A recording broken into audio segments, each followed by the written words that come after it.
دین زردشت یا آیین مجوسی چی آیین است؟ تقریبا در عصر 7 قبل از میلاد عیسی علیه السلام یک مردی شتربان با نام زردشت یا زرتشت را نزد پادشاه هخامنشی ایران، نزد ویشتاسپ یا همچنانه که در شاهنامه اومده است گوشتاسپ آمد و دعوا کرد که من پیغمبر هستم و در میان مردمی که اگر چند با مجرد بسیار دور افتادن عهد پیغمبر آخران علاقه شریعت گم کرده بودند، طریقه عبادت نمیدانستند، اما به هر وجه خدا را یک میدانستند، آفرنده تمام مخلوقات فقط خدا را میدانستند. همه آیین مجوسی، آیین خدایی و شرک جاری ساخت. در سنن ابو داود آمده است حضرت عبدالله ابن عباس رضی الله عنهما شاه مفسران قرآن میفرماید کان اهل فارس یا این اهل فارس لما مات نبیهم کتب علیهم الابلیس المجوسیت. مردم فارس وقتی که آخران پیغمبرشون از دنیا گذشت، شاید اینا توحید از زمان حضرت ابراهیم علیه السلام گرفته بودند، اما از بس که ملکشون دورتر افتاد، حضرت ابراهیم هم دیگه ملک خچه و وطن خچه پرتوف در عراق بود وطنش و به سوی شام رفت، مصر رفت. این مردم که از پیغمبر دور ماندن، شیطان آخرالامر همین مجوسیت دین زردشتی را در بالای این مردم بیچاره مطرح کرد. خلق بیچاره همین را قبول کردن. شما تاریخ ها را ببینه که مردم این سرزمین در حال دین زردشتی را قبول نکردن. حتی همین ویشتاسپ یا گوشتاسپ به خاطر به گپ در آوردن رستم داستان و پدرش زالیزر که هنوز زنده بودن به سیستان رفت. چندین مدت در سیستان در نیمروز مهمانش شد. مدت 6 ماه اون مردم به دین زردشتی خونده است. عاقبت الامر همون رستم قبول نکرد. اگر چنده نمیدانست که چی نوع خدا را عبادت کند، اما شما شاهنامه را ببینه در همه جا وقتی که فردوسی از نام رستم گپ میزند، دعا و نیایش رستم میارد، دائم تاکید میکرد جهان را بلندی و پستی تویی، ندانم چی هر چی هستی تویی. پستی و بلندی این جهان تو هستی، من نمیدانم تو چه چیزی، صفاتی تر نمیدانم، از ذاتی تو بخبر هستم، نمیدانم که چی نوع عبادت کنم، اما پروردگار را همه قدر میدانم که هر چی هستی تو هستی، اول و آخر تو هستی، ابتدا و انتها تو هستی، ظاهر و باطن تو هستی. علم مردمی را که به هر وجه یک عقیده موحدی داشتن، این زردشت پدر سوخته عاقبت الامر گرفت مشرک کرد، مجوسی کرد. از این بدتر بعضی عقاید، بعضی عنعنات را تیرا در بینشون پهن کرد و انتشار داد که تا به حال قسم به خدا شرمندگی است، عیب است. حتی قبیله های وحشی ترین افریقا همو عنعنات ندارن. تا به حدی که نکاح بین پدر با دختر مقدس دانست، نکاح بین دختر با پدر، نکاح بین برادر با خواهر خود مقدس دانست که هر کسی همین کار انجام دهد او ثواب میگیرد و به خدا نزدیک میشود. نعوذ بالله. اصل دین زردشتی دو خدایی است، مبادا فهمتو نکنن، به یقین بدونه که اصل دین زردشتی دو خدایی است. یکی اهورامزدا یا هرموز یا یزدان، دیگر اهریمن یا اهرامنیه در مقابلش. کارهای نیک، کارهای خیر، روشنایی، تمام این نوش نعمت همه آفریده اهورامزدا هست میگویند. اما کارهای بد، کسلی، بیماری، آفتهای طبیعی، ظلمت تاریکی زاده اهریمن است. یعنی که در مقابل خدای بزرگ یک خدای دیگر که در قوت قریب که از او کمی ندارد گذاشتیند. از این خاطر ما اینا را مجوس میگوییم، از این خاطر ما اینا را مشرک میگوییم. ببینه امروز با نام احیای طبیعت گروه های پیدا شدیان که همه کارا در جامعه انتشار داده ایستادند. حالا در تاجیکستان گروه های زردشتی عمل میکرده است. بعضی کسایی را که با نام ضیایی خوانده میشوند، بعضی ابلهاش تا حالی را شعراشو در کتاب‌های ادبیات موجود دارد، انا همه آیین پوسیده و آیین از عقل، از فراست، از انسانی دور میخواهند که در بین مردم منتشر کنند. خدا نگه دارد. انشاءالله من امید دارم که این مردم سربلند، این مردم با آبرو و عزت که به اختیار خود، قسم به خدا به اختیار خود اینا قبول کردند، زیرا در دین اکراه نیست، زیرا کسی را مسلمانان مجبورن مسلمان نکردند. هر کسی میگوید که اسلام با آتش و با شمشیر به این سرزمین آمده است، والله دروغ میگوید. لا اکراه فی الدین. همین مسئله را مسلمانان در همه عصر و زمان پررنگ رعایت میکردند. اگر چنین نمیشد تا به حال در ایران که دولت اسلامی است، ببینه در طول تاریخ 1400 سال اسلام محله و قومهای گبرنشین باقی نمیموند. تا گبرها هستند در ایران، آتشکده دارند، به همه عبادتهای خودشون مشغول هستند، کسی اینا را مجبور به اسلام نکرده است. و این ملت سربلند ما الحمدلله به اختیار خود اسلام قبول کردند. ما به اختیار خود اسلام قبول کردیم که خداوند آبرو و عزت من داد. از میان مردم این سرزمین جوان مردای پیدا شدن، علمای روشنفکر پیدا شدن که تمام عالم اسلام با اونا افتخار میکند. این بود احوال زردشتی ها. چیکار میکردن این مردم؟ عملشو از چی عبارت بود؟ کوشش میکردن روحانی های زردشتی که آب و آتش در یک جا جمع نشود. کوشش میکردن که آهن زنگ نزنه. آهن یک چیزی مقدس میدونستن. آهن برای اونا را مقدس بود. کوشش میکردن که خدای نکرده یگون انسان در زمین نگورونن که زمین نجیس شود. انسان برای اونا نجیس بود، زمین مقدس. کوشش میکردن که مبادا خدای نکرده مثل همون هندوها یگان آدم در آتش نسوزانند که آتش نجیس شود.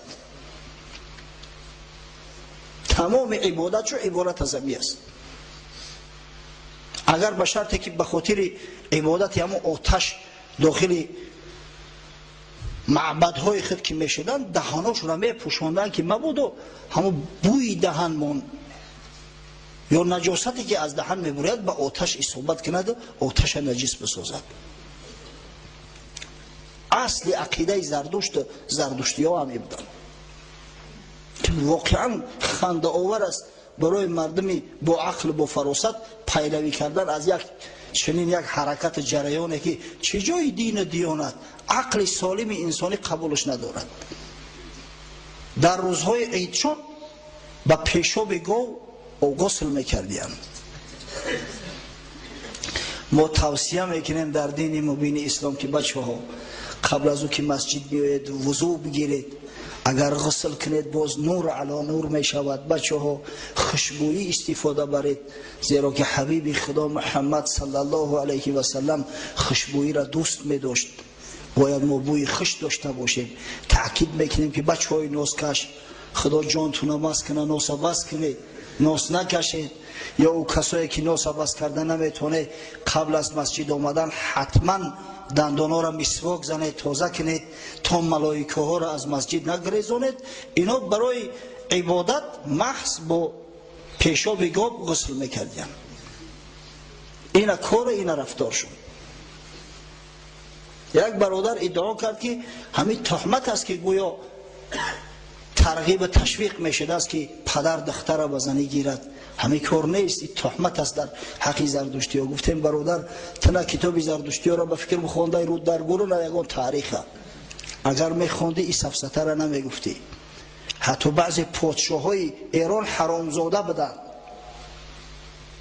مثلا همون پادشاه داریوش که قدر معروف و مشهور است، از باباش شده است.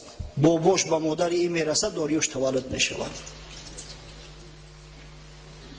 یکی دخترش بود نامش همای، خیرتمند با دانش و نیکرای. شاه بهمن میگه که یک دختری داشت با نام هما، بسیار دختری با عقل، با فراست، بسیار زیبا صورت. پدر در پذیرفتش از نیکویی، بدان دین که خانی ورا پهلوی. انمی به همین دین پهلوی که دین زردشتی است، پدر در پذیرفتش، یعنی پدر بزنی گرفتش.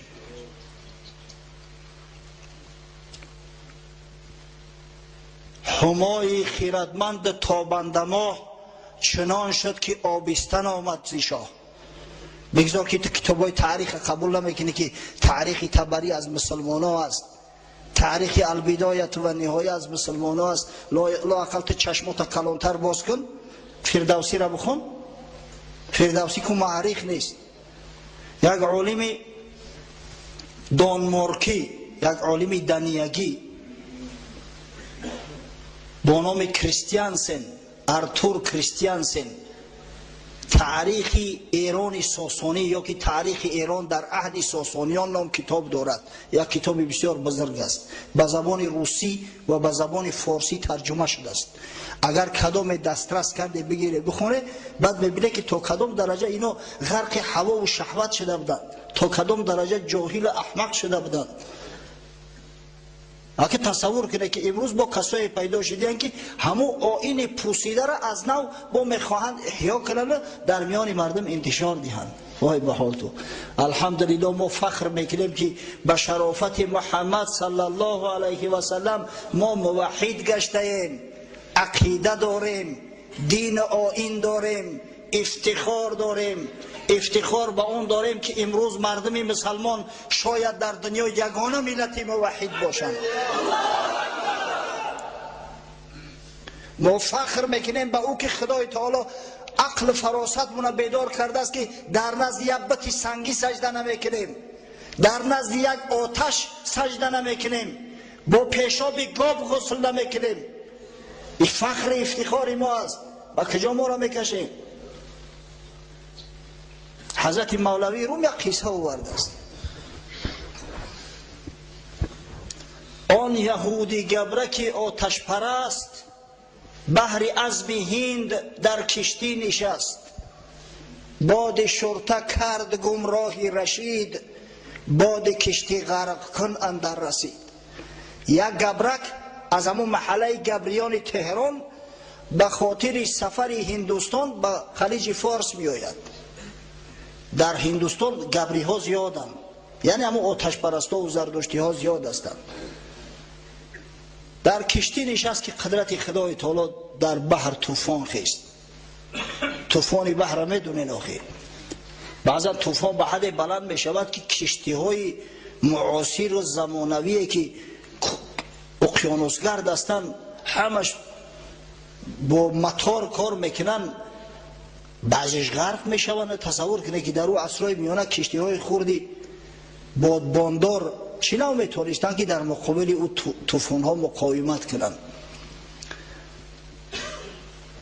گبر را نزدیک غرق آمد فراز، در تکاپو افتاد آن کارساز. ناله میزد سوخته که نار نار، الغیاس زینهار. وقتی که زردشتی دید که احوال بد است، کشتی غرق می شود، بعد به همون خدای خودش مراجعت کرد، نعوذ بالله، به همون آتش مقدس که آتش به فریادم برست که غرق می شود. هر کسی بر ملت خود می تند، اعتماد بر اعتقاد خود کند. در وقتی که جان تنگی میکنه، هر کس به سوی اون ملتش میکشه، هر کس به سوی دین و دیانتش میکشد. من به شما قصه یک افسر مصری را کردم، شخصی را که در حیاتش نماز نخوانده بود است، در حیاتش نام خدا را ذکر نکرده بود است. وقتی چترش کشاده نمی شود چینو یا الله به زبانش بیاید، زیرا که مسلمان زاده است، زیرا که الحمدلله به شرافت رسول الله صلی الله علیه و سلم صاحب عقیده پاکیزه و تازه است. آقا بیچاره و آتش پرست است، در حالت مشکلی و وزنی همه آتش پیش نظرش میآید، همه را خدا میدونست، قادر میدونست. گبر در آب افتاد دست پا، چون وزغ میزد ولی دور از نجا. عاقبت الامر کشتی غرق شد. این بیچاره در روی بحر زد، مرغاوی واری قلاج میکشه و نه که آقی در او بحری پرتلاطم قلاجی تو دیگه به دردت نمیخوره. میزدی فریاد که ناری سنی، قبله مقصود و معبودی منی. چند سالت کرده ام من بندگی، از تو دارم مردگی و زندگی. ببینه در چه حالت قرار داره، در درون آب غرق شده است، حالی هم امید به همون آتش کرده است که من چندین سری سال تو را بندگی کردم، حیات ممات من در دستی تو است. آتش هم میگه زان پرستیدم تو را در انجمن، تا چنین روز رسی فریادی من. با او خاطر من تو را عبادت کردم که در همین روزی سختی دستگیرم شوی. غیر تو پشت پناهم نیست کس، غرق آبم آتشا فریاد رس. غیر تو دیگه پشت پناه ندارم، در آب غرق شده استم، ای آتشا که به فریادم برس. از قضا ملاح مردی پخته، مانده بد نزدیک او بر تخته. اکا کشتی نشینا همه غرق شدیان. در پهلوش یک ملاح، یک مریک مسلمان چقانی کرده است، یک پاره همه کشتی شکسته را زیر دست آورده است، بالای همه تخته سوار. ایرم خدا گفته است، ایرم جانش در تلواسه است. خنده اش آمد از آن آتش پرست، خودش در همه حالت جان کهاندن است. از گفتار و از رفتار این مردک در خنده زد. گفت او را ای زیباد عجب مست، آتشی که کرده ای او را پناه. عبد اوی و از او زینهار خواه، او همر چون تو در این شش در بدی، حالی او از حالی تو بدتر بدی. این رود در گور گفت احمق، تو نخود در همین حالت هم عقلت بسرت نیاید. آخه او آتشی را که تو از او کمک میخواهی، اگر در جای تو میشید حالی او از حالی تو زورتر میشید.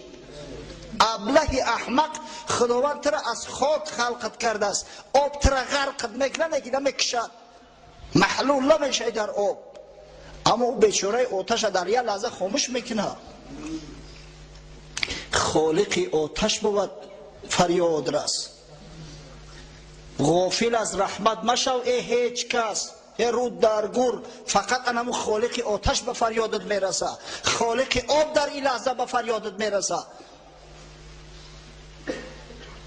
ببینه این افتخاری ما را ببینه. مولوی بچه فخر افتخاری قصه را آورده است که مسلمان ها شما افتخار داشته باشه که الحمدلله ما اینایی که دینی متین داریم، در راه درستیم، در راه راستیم، خداوند ما را نجات داده است.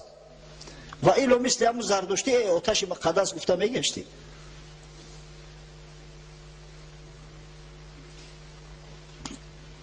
افسوس و صد افسوس که این مردم این سرزمین واقعا هر احمقی را که میوردن بلاشون پهن میکردن در او قبول میکردن. این اسلام بود که سبب نجات ما شد. امروز دین اسلام دین اجنبیان شده است. امروز مسلمانایی که اسلام آوردند ما را نواختند، مرتبه و منزلت ما را بالا کردند، با نام اجنبی و با نام اشغالگر غارتگر یاد میشوند. سبحان الله. قسم به خدا اگر این دین نمیشد ولی نمیدونم که با چی بلاها و آفتها را به سر ما می آوردن بعضی بلحوث ها. تاریخ همه ایران ایا ببینه، همه ایرانی های زردشتی در عصر سوم میلادی، در ابتدای عصر سوم میلادی یک شخص پیدا شد به نام مونی، یک کتاب دارد ارژنگ، ولی بعضی همون زردشت ها تعریفش میکنن. رسام خوبم بدست. ادعا کرد که باید بین پاکی و بین ناپاکی جمع نیاین، جمع نشود هیچ وقت. نور با ظلمت باید آمیخته نباشد. از این خاطر گفت که نکاح حرام است. اکن نکاح به این معنی نکاح ما نیست، اصلا آمیخته شدن مرد با زن حرام است گفت. مرد باید به زن نرسد، فرزند باید تولد نشود. همه عقیده همه ابله گرفتند. حتی یک چند مدت فرزند اردشیر بابکان اساسگذار دولت ساسانیان او را وزیر خود تعیین کرده بوده، عقیدش انتشار یافت. اگر تصور کنه که اگر خدا نجات نمیداد این ملت در این سرزمین دیگه یا آدم باقی نمیموند. مرد با زن که آمیخته نشود کودک از کجا می آید؟ کودک ابری بهاریه که میبوره، کودک سبزه که بالای زمین می روید. الحمدلله خداوند عقل فراست داد، بعدا مردم عادی را بر ضد این مانی ابله خروج کردن. عاقبت الامر این بدبخت کشته شده، جان مردم از این خلاص خورد. در عصر 5 یک عصر قبل از تولد با سعادت جناب سرور عالم صلی الله علیه و سلم، یک مرد با نام مزدک آمد، ادعا کرد که تمام بایگری بین مردم، بین خلق خدا باید برابر تقسیم گردد. مال و ثروت عمومی است، زن عمومی است. پادشاه ایران قباد پدر اینمی نوشیروان کسرا عقیدش قبول کرد. کار به حدی رسید که اوباشا میدر آمدن دیگه در خونه مردها زناشون صاحبی میکردن، مولاشون میزدن میگرفتن، همه دیگه لاش شیده بود.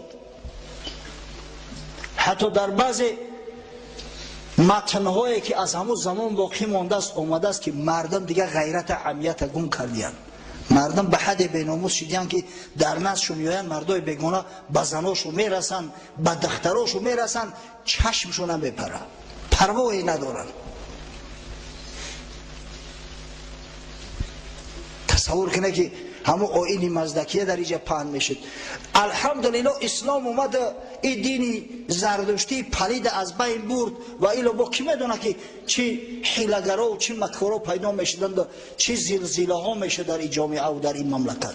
اما الحمدلله و المنه خداوند ما و شما را نواخت با وجود حبیبش محمد صلی الله علیه و سلم که واقعا رحمت عالمیان است و ما ارسلناک الا رحمتا للعالمین. اگر خودت تصور کنه که در همین حالت، در این وضعیت پا به عرصه هستی گذاشتن محمد صلی الله علیه و سلم تا کدام درجه ضروری بود. ضرورتی بعثت پیغمبری که تمام بنی بشر را نجات میدهد و همه را به موحدی دعوت میکند پخته رسیده بود.